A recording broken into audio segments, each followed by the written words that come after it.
আসসালামু আলাইকুম। আজকে আমার ছোটো ভাইয়ের শাশুড়ি আইরা আমি আলু ভর্তা বানাইলাম। আপনি তো দেখো আমার আলু ভর্তা। আমি প্রথম আলু দিলাম, আলু সিদ্ধ করে রাখছি। তারপরে আমি আলুর লগে আপনার তোরে পেঁয়াজ দিলাম, মরিচ দিলাম, ধনিয়া পাতা দিলাম একলগে।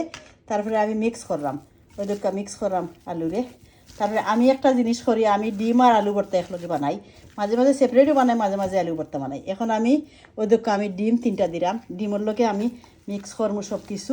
মিক্স করার পরে আপনারা দেখুন জানি আমি গেছিলাম বাংলাদেশও গিয়ালে খুলনাত দেখছি, আমি কোনোদিন দেখছি না ডিম আর আলু ভর্তা। খুলনাত গিয়ালে দেখি তারা অত মজার ভর্তা বানাইছেন, যার কারণে আমি এখন দেখি চেষ্টা করছি আমি যদি আলু ভর্তা বানাইতাম। আজকে আইরাম আমি এখন লাস্টে মাছটা সরষের তেল দিলাম।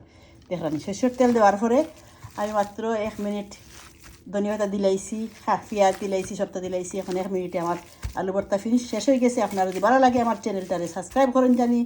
আমি এটা চ্যানেল। আসসালামু আলাইকুম।